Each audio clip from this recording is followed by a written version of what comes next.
우리 함께 신앙 고백하시겠습니다. 나는 전능하신 아버지 하나님 천지의 창조주를 믿습니다. 나는 그 유일하신 아들 우리 주 예수 그리스도를 믿습니다. 그는 성령으로 잉태되어 동정녀 마리아에게 나시고 본디오 빌라도에게 고난을 받아 십자가에 못 박혀 죽으시고 장사된 지 사흘 만에 죽은 자 가운데서 다시 살아나셨으며 하늘에 오르시어 전능하신 아버지 하나님 우편에 앉아 계시다가 거기로부터 살아있는 자와 죽은 자를 심판으로 오십니다. 나는 성령을 믿으며 거룩한 공교회와 성도의 교제와 죄를 용서받는 것과 몸의 부활과 영생을 믿습니다. 아멘. 오늘 선포되어질 하나님의 말씀은 마태복음입니다. 마태복음 2장 1절에서 12절까지 말씀입니다. 마태복음 2장 1절에서 12절까지 말씀을 제가 봉독해 올리겠습니다.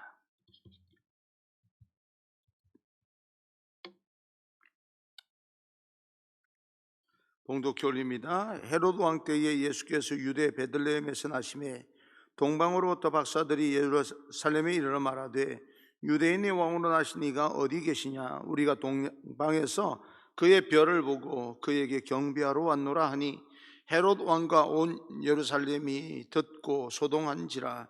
왕이 모든 제사장과 백성의 서기관을 모아 그리스도가 어디서 나겠느냐 물으니 이르되 유대 베들레헴이 오니 이는 선지자로 이렇게 기록된 바 또 유대 땅 베들레헴아 너는 유대의 고을 중에서 가장 작지 아니하도다. 내게서 한 다스리는 자가 나와서 내 백성 이스라엘의 목자가 되리라 하였음이니이다. 이에 헤롯이 가만히 박사들을 불러 별이 나타난 때를 자세히 묻고 예루살렘으로 보내며 이르되 가서 아기에 대하여 자세히 알아보고 찾거든 내게 고하여 나도 가서 그에게 경배하게 하라. 박사들이 왕의 말을 듣고 갈새 동방에서 보던 그 별이 문득 앞서 인도하여 가다가 아기 있는 곳 위에 머물러 서 있는지라. 그들이 별을 보고 매우 크게 기뻐하고 기뻐하더라. 집에 들어가 아기와 그의 어머니 마리아가 함께 있는 것을 보고 엎드려 아기께 경배하고 보배합을 열어 황금과 유향과 모략을 예물로 드리니라. 그들은 꿈에 헤롯에게로 돌아가지 말라 지시하심을 받아 다른 길로 고국에 돌아가니라. 아멘.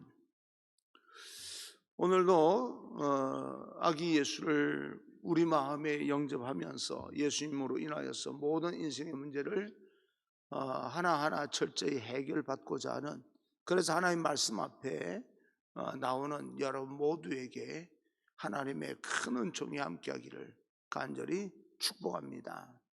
오늘은 박사들이 맞은 성탄이라는 제목으로 여러분과 함께 말씀을 나누고자 합니다. 오늘은 저 멀리 굉장히 멀리서 동방이라고 하는 그런 나라에서 애타게 구세주 메시아를 기다리던 박사들이 첫 번째 성탄을 준비하는 모습을 우리는 살펴보면서 함께 은혜를 나누고 우리도 박사들처럼 예수님 만나기를, 예수님 한번 뵙기 위해서 다시 한번 우리 믿음의 열정이 회복되기를 간절히 소망합니다. 오늘 본문에서 오늘 성경 말씀을 통하여서 6가지 정도의 모습, 박사들의 모습을 우리가 한번 살펴보고자 합니다. 첫째, 동방의 박사들은 별을 보았습니다. 2절입니다. 2절, 유대인의 왕으로 나신 이가 어디 계시냐? 우리가 동방에서 그의 별을 보고 그에게 경배하러 왔노라 하니, 그의 별, 메시아를 의미하는 별을 보았습니다. 이 별은 하나님의 계시적인 그런 방법입니다. 하나님께서 만물을 운행하시고 그의 오묘한 섭리를 나타내실 때 별을 보여주십니다. 이미 오래전에 하나님의 선지자를 통해서 예언하신 말씀입니다. 민수기 24장 14절에 한 별이 야곱에게서 나오며 한 규가 이스라엘에게서 일어나서 라고 이야기합니다. 여기서 한 별, 한 홀이라고 하는 이 말에서 홀이라고 하는 것은 왕이 들고 있는 지휘봉 같은 것을 말하는 것으로 통치자를 의미합니다. 통치자가 태어난다는 이야기입니다. 그리고 예수님께서도 직접 말씀을 하실 때 계시록 22장 16절에도 나는 다윗의 뿌리요 자손이니 광명한 새벽별이라 별이라 라고 이야기를 합니다. 나는 별이다 라고 하는 것은 이처럼 별로 표시하는 말씀이 바로 메시아를 의미하고 있는 것이고, 이 별을 멀리 사는 동방의 박사들이 발견하고 예언된 별을 따라서 아기 예수께 경배하러 온 겁니다. 우리는 천사들이 마리아에게 나타나서 너에게 아기가 있을 것이다 라고 수태고지라고 이야기합니다. 임신할 것을 이야기하지요. 성령으로 인하여서 임신할 것이다 라고 말을 합니다. 그리고 실질적으로 마리아가 천사의 말대로 임신을 합니다. 근데 제가 이 동방 박사들의 거리, 예루살렘 베들레헴으로 찾아온 그런 어떤 출발점에서 별을 보고 아기 예수께 경배하기 위해서 출발할 때, 그때 이 거리를 이렇게 보게 될 때 임신하면서 별이 나타난 것이 아닌가. 그래서 그 별이 따라 오는데 1년 정도 걸렸을 것이다. 10개월 정도 걸렸을 것이다. 그렇게 예상들을 하고 있습니다. 그러니까 예수님께서 임신하면서 하늘에 메시아의 별이 떴다, 그렇게 볼 수가 있겠지요.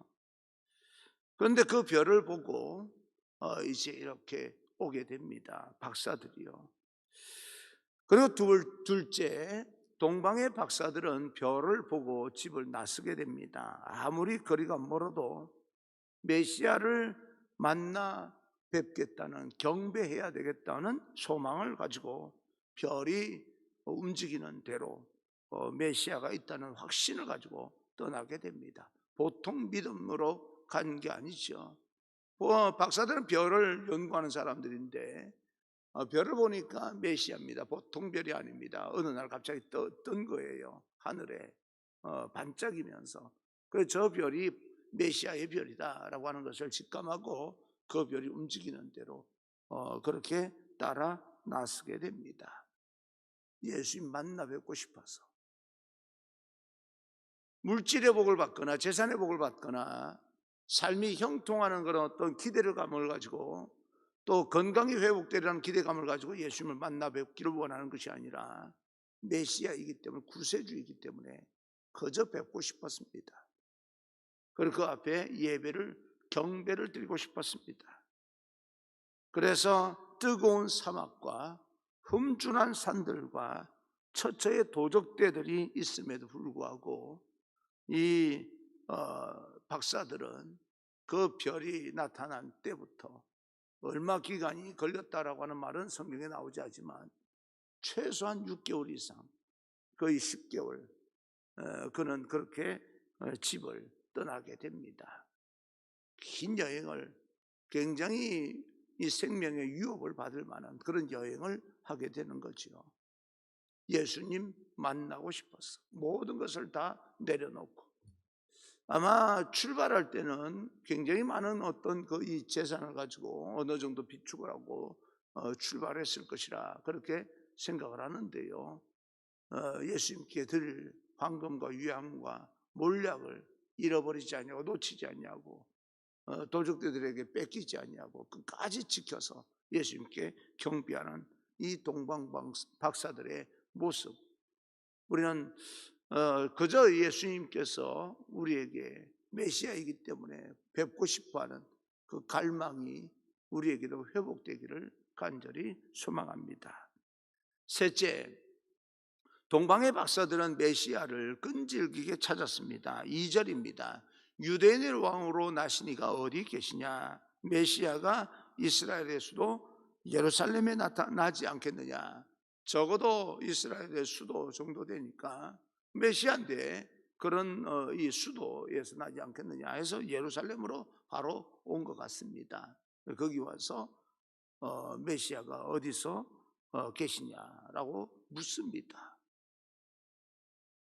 이방 저 먼 나라에서부터 별을 보고 이렇게 우리가 찾아왔는데, 본국의 이 나라 사람들은 자기 나라 사람인데, 말하자면 혈통적으로 보게 되면 그 메시아가 태어난다는 걸 모를 리가 없을 것이다 라고 생각했던 것 같습니다. 그런데 아무도 관심이 없어요. 자기 백성에게 왔지만, 하나님께서 자기 백성에게 들어갔지만 그 백성들은 메시아를 거부합니다. 그러나 영접하는 자, 그 이름을 믿는 자들에게는 하나님의 자녀되는 권세를 주십니다.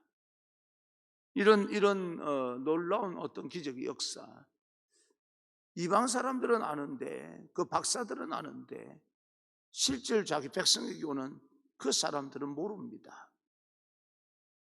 메시아가 이스라엘의 수도 예루살렘에서 나지 않겠느냐, 그래서 예루살렘까지 와서 유대인의 왕으로 나시니가 어디 계시냐라고 말했을 때, 정작 메시아가 거기에서 태어난다는 것을 반기고 환영을 해야 될 그 땅에서 3절입니다. 3절, 헤로드 왕과 온 예루살렘이 듣고 소동한지라. 소동이 일어납니다. 여기서 소동이라고 하는 것은 환영하는 소동이 아닙니다. 당황스러워하는 거죠. 헤롯이 놀라서 종교 지도자들을 불러 모아서 그리스도가 어디서 나겠느냐 4절에 그렇게 묻자, 그들이 선지자로 말씀하신 바 유대 땅 베들레헴입니다 라고 미가서 5장 2절 예언된 말씀을 들려줍니다. 그럴 때 8절입니다. 8절, 베들레헴으로 보내며 이르되 가서 아기에 대하여 자세히 알아보고 찾거든 내게 구하여 나도 가서 그에게 경배하게 하라 라고 이야기합니다. 헤롯이요, 왜 와서 다시 찾거든 경배하고 와서 나에게 알려달라, 왜 그렇게 이야기합니까? 말은 경배하기 위해서라고 말하지만 사실은 죽이기 위해서 알려달라라고 하는 그런 말입니다. 이방 먼 나라 동방 박사들은 별을 보고 경배하기 위해서 모든 것을 다 포기하고 희생하더라도 헌신하면서 메시아를 뵙기 위해서 오는데, 자기 땅에 온 메시아를 죽이기 위해서 그는 알아보고 내게 와서 말해달라라고 이야기합니다. 한 사람은, 한 부류는 예수님을, 아기 예수를 경배하기를 원했고, 한 부류는 예수님을 죽이기를 원하는데, 죽이기를 원하는 사람은 가까이 있는 사람이고 경배하기를 원하는 사람은 멀리 있는 이방인입니다. 그런 거예요. 네 번째, 동방의 박사들은 메시아를 만났습니다. 11절입니다. 집에 들어가 아기와 그의 어머니 마리아가 함께 있는 것을 보고 아기와 그 모친 마리아가 함께 있는 걸 보았습니다. 메시아를 끈질기게 찾고 찾는 모험의 길을 걸었던 그런 결과로 메시아를 배웠습니다. 집에 들어가, 얼마나 허름한 집입니까? 마구간에서 태어나서 아마 주인이 보면서 안 되겠다 싶었는지 집으로 돌려보냈는지도 모르죠. 태어날 때는 마구간에서 구유에 누워서 이렇게 있었는데, 그것을 보면서 아기가 태어났는데 계속해서 마구간에 둘 수가 없었지 않았겠느냐라고 하는 그런 생각을 해보면서 집에 들어가 아기와 그의 어머니 마리아가 함께 있는 것을 보고라고 이야기합니다. 만왕의 왕, 역사의 주관자, 만주의 주 되시는 예수님을, 메시아를 동방의 이 지식인들은, 박사들은 만났습니다. 그들의 열정이 단순하게 복을 받기 위해서 예수님을 뵙기를 원했던 것이 아닙니다. 그냥 메시아를 뵙고 싶었어요. 메시아를. 우리는 왜 예수님을 만나려고 합니까? 우리는 예수님을 만난 후에 우리의 인생이 어떻게 변했습니까? 갑자기 나와서 이렇게 앉아있다가 생각이 드는 것이요, 우리는 개혁합니다. 지금 사법개혁, 또 검찰개혁, 개혁합니다. 교회도 개혁 이야기를 합니다. 개혁이 돼야 된다고 이야기합니다. 교회 개혁은 뭘까? 세상에서 말하는 개혁은 나하고 맞지 않는 사람들을 좀 끊어내고 좀 그렇게 이 시스템을 만드는 것을 개혁이라고 이야기한다면, 교회 개혁은 어떤 것이 개혁일까? 우리가 생각할 때 부정하다고 생각하는 사람을 끊어내면서 좋은 사람들만 모여서 시스템을 만들어 놓는 게 교회 개혁일까? 그런 생각이 갑자기 들어서 메모를 했습니다. 교회 개혁은 무엇입니까? 사람을 변화시켜서 아름다운 공동체를 만들어 나가는 게 개혁입니다. 사람을 끊어내는 것이 아니고요, 변화시켜야 되는 거죠. 한 사람 한 사람 부정하다고 생각하고 문제가 있는 사람들 한 사람 한 사람 나가게 만들어서 교회를 개혁하게 만든다면 교회에 남아있을 사람이 몇 명이나 있겠습니까? 단 한 사람도 없을 거예요. 그런 면에서 교회는 사람을 변화시켜서 아름다운 공동체를 만들어 나가는 게 진정한 개혁입니다.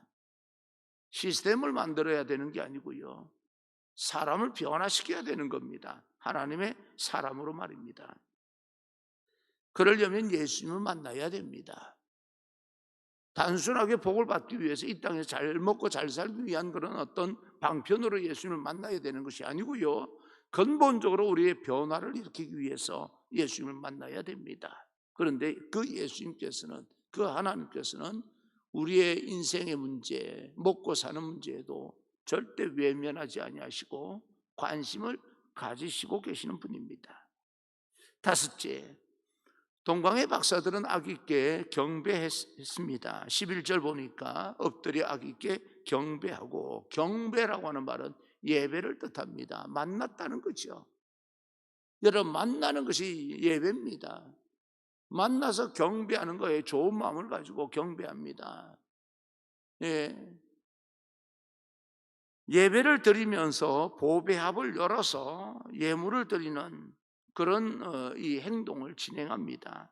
이 땅에서 경배, 예배를 받으실 분은 하나님밖에 없는데 아기가 경배, 예배를 받았다고 하는 것은요, 정말 그 당시로 봐서는 충격받을 만한 일이죠.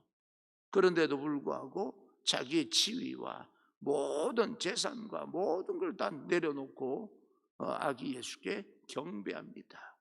예배합니다.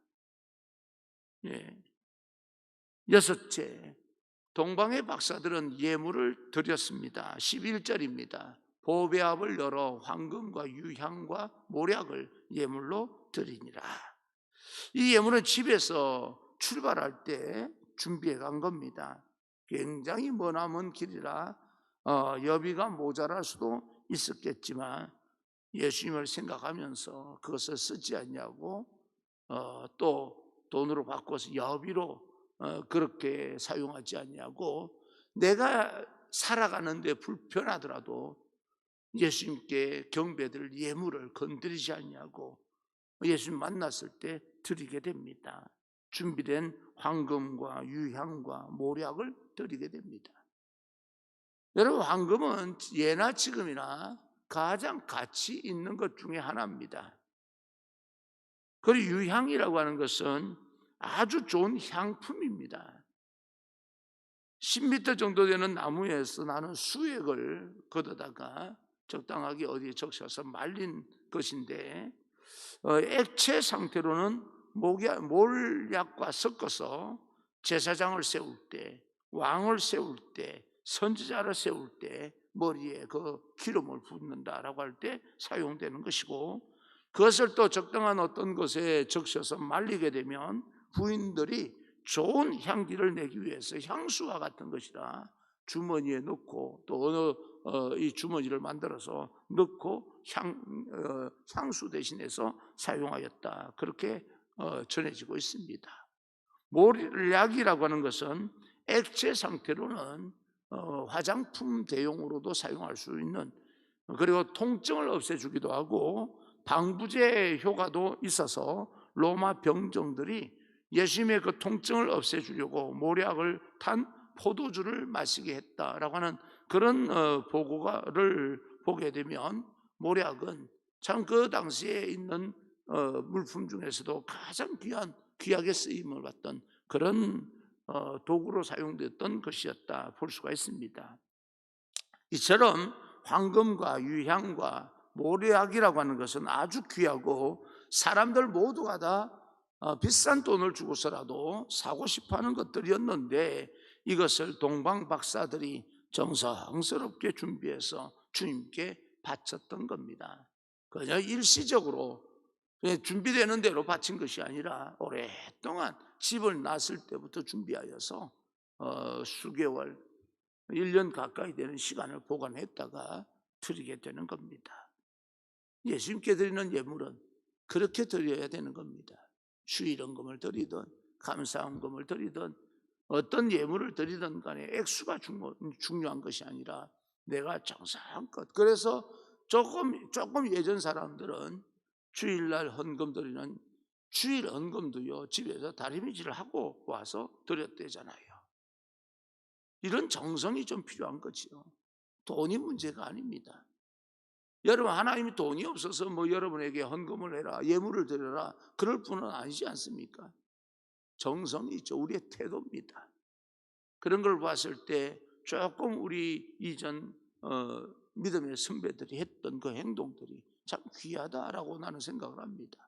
집에서 주일날 예배 드리기 위해서 헌금을 준비하는데 토요일날 밤에 말입니다, 다리미질로 이렇게 하는 거죠. 그때 다리미라고 하는 것이 그렇게 집집마다 있기는 하지만 전기세가 얼마나 많이 나가요. 옛날 다리미. 그런데도 불구하고 그걸 꽂아서 말입니다, 달궈서 돈을 달여서 하나님 앞에 예물을 드린다고 1,000원이 되었던 돈의 액수가, 그때는 또 100원짜리가 있지 않습니까? 지폐도. 그런 기억이 납니다. 그렇게 정성껏 예물을 드린 거지요. 오늘 아기 예수 태어나신 성탄절입니다.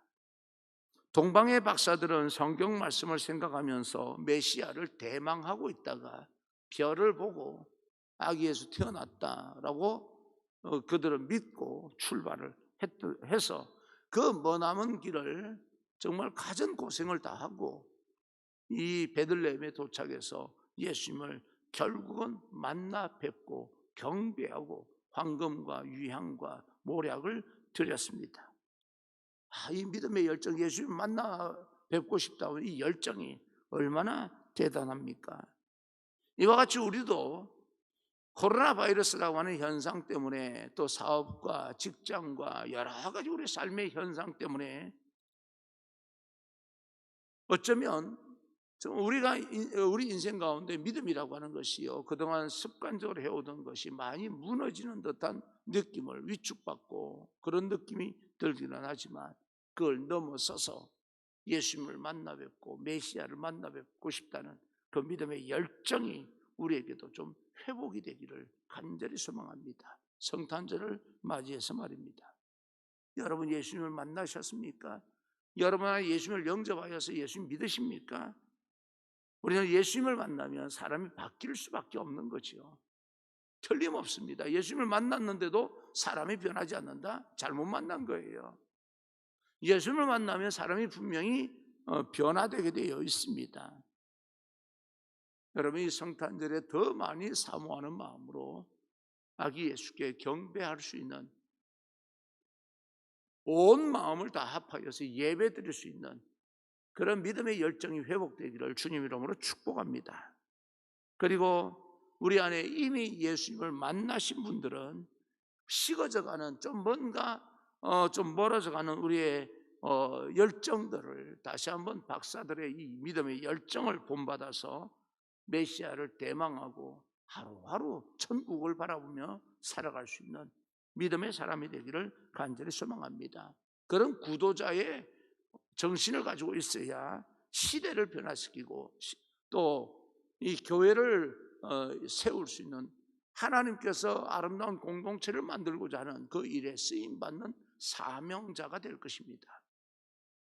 그런 사람들의 수고와 노력을 하나님께서는 결단코 외면하지 않습니다. 생활의 복과 건강의 복과 그 모든 일을 감당할 수 있는 그런 지경을 하나님께서 넓혀 주실 줄로 믿습니다. 이 성탄에 우리의 신앙을 새롭게 하면서 주님을 더 많이 사랑하고 이웃에 위해서 정말 이 성탄의 기쁜 소식을 전하며 예수 그리스도 탄생의 기쁨이 그동안 힘들고 어렵던 고통스러웠던 그런 환경을 극복하고 승리할 수 있는 그런 진정한 기쁨의 소식, 위로의 소식이 될 수 있도록 여러분의 모든 삶의 자리에서 하나님과 만남이 회복되어지는, 그리고 실질적으로 내 안에 하나님을 믿는다, 예수님을 믿는다라고 말을 하면서 잃어버린 기쁨이 있다면 이제는 그 잃어버린 기쁨을 다시 예수님과 만남으로 인하여서 회복되어지는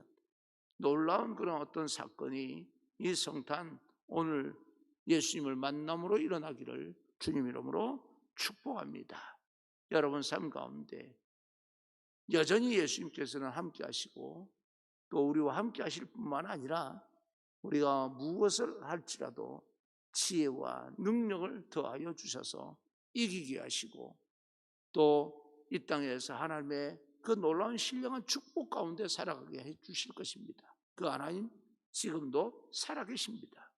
그 사실을 믿으시고 주님을 만나고자 하는 열망이, 그 열정이 다시 여러분 안에서 솟아나기를 간절히 소망합니다.